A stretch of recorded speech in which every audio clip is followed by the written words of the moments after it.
hello. My name is Hung Nguyen Haloida and welcome to the Viet Connection. So today we have such a beautiful guest for y'all. She's not only beautiful in the inside and outside. She's Miss 2007 Northern California Miss Vietnam, aka as we mostly know her as that Miss Ao Dai, Lê Hồng Phượng. So stay tuned and we'll find out more about her reign, what she's done in the year 2007. But before we go, of course, we have a little trivia for you. And since we were talking about Miss Ao Dai, my trivia is actually about the Ao Dai. It's a very elegant dress, but does anybody actually know which century it first appeared in the Vietnamese history? So stay tuned, you'll find out. Thank you so much for being with us. Thank you for inviting me. And that crown is a lot bigger in real life than on TV. Is it really?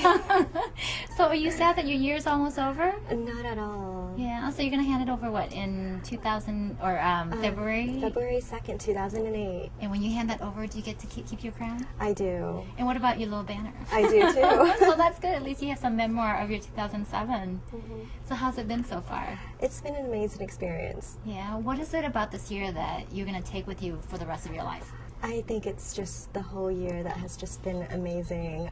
I've just had such a blast, and I've met so many wonderful people. I've networked with so many amazing individuals and came across so many amazing individuals. Well, you guys have done a lot as the institution because you actually went and greeted the Iraq soldiers coming home during the viet, right? And how was that?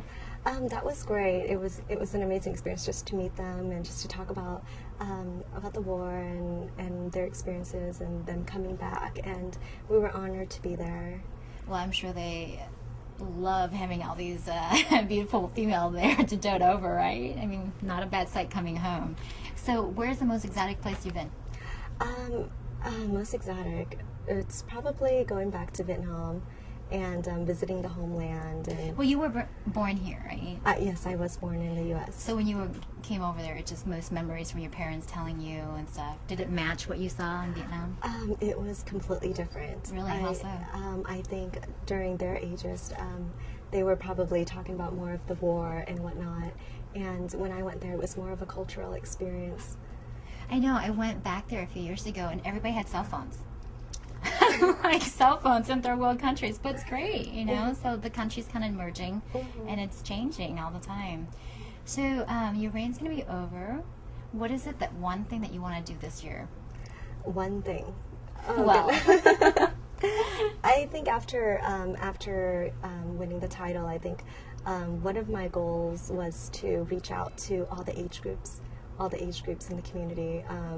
The middle age, the elders, and the children. And so far I was able to reach out to the children and to my age level, and I think right now my focus is probably the elders, and knowing that Thanksgiving is coming along very soon, very shortly, just around the corner, I'm going to probably try to host an event to give back to the elders. Oh, that's great. But what do you mean by reach out? Are you trying to help with for them to get familiar with the culture, or just to get people together as a community in general? I think most likely to get people together. As in general, just to get children to go visit their parents and probably visit some nursing homes and trying to get the community together. Yeah. For me, sometimes I forget about that or that too. What is it that you think that as a community that we can do to bring the young in more? I think it's so important to do some community service and to go out there and just to do community service and just to get to know each other, get well acquainted with everyone, and I think with that, you're able to learn so much from other people, and I think that's really important. Yeah. Well, to put you on the spot, you speak Vietnamese, right? Yeah, I do. Okay. How do you feel about pageant contestants who's running for Miss Vietnam not speaking Vietnamese? Oh, that is a tough question. Well, I think it depends on the organization and what they focus on.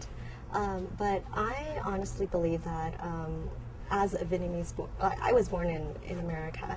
But you speak Vietnamese fluently. You write a little bit and you even read a little bit, which is amazing. I think it's very important for us to know how to at least speak Vietnamese and constantly learn how to read and write and be, I think it's very important. So I would definitely highly recommend it. Another hard question.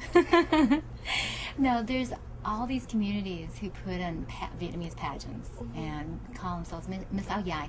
Do you feel like having too many small pageants kind of take away the flair of the bigger ones, like in San Jose and LA and in Houston?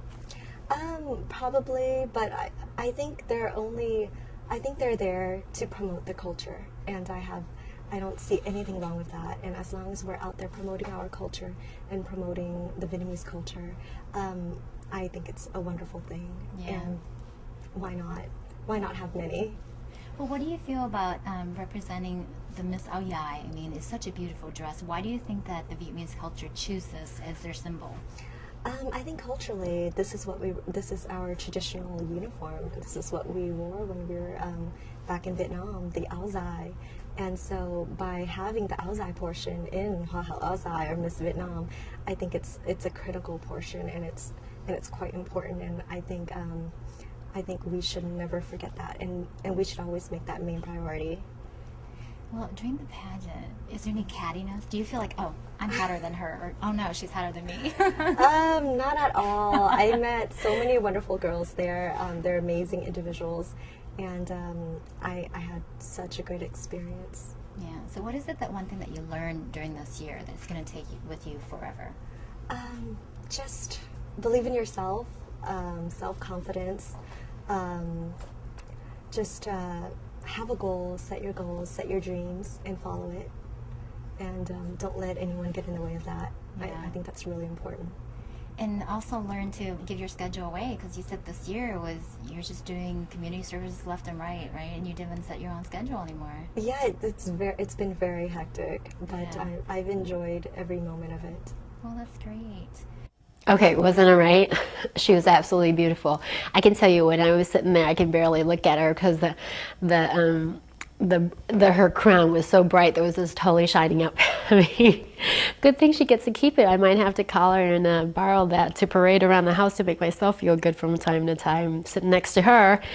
But anyway, she has done so much for the community. Okay, to answer your question, the áo dài, which means long dress, as you all know, appeared first in the Vietnamese history in the 1700s during the Nguyen dynasty, who pronounced that all the royalties wear áo dài. But obviously back then it was a little different than it is now. Back then it's more loose. And now it wasn't until the 1930s when a Vietnamese designer was influenced by the French that designed the áo dài as we know it today, was more fitting for the woman's figure, the bust and the waist area. Even though the áo dài covers from your neck all the way down to your ankle, I still think it's the most sexy and provocative dress out there, because it really shows off the woman's silhouette, and it's so tight-fitting. I swear you can't eat anything that day. I mean, the bust and the waist. There may be just a sliver of skin that shows on the waist, where the slit sits down from the waist, it splits in half.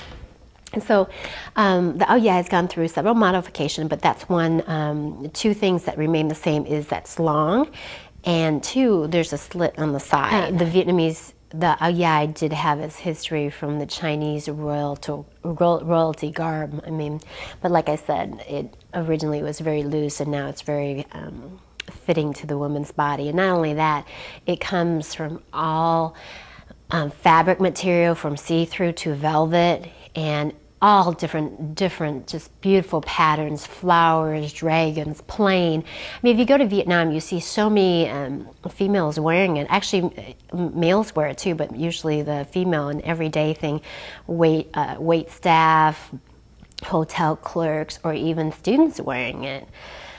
So I think the áo dài is the most recognized Vietnamese heritage out there. And not only that, I think it transcends all barriers. One, the young and old can wear it. The rich and the poor definitely wear it. So it doesn't matter who you are. Anybody can wear it.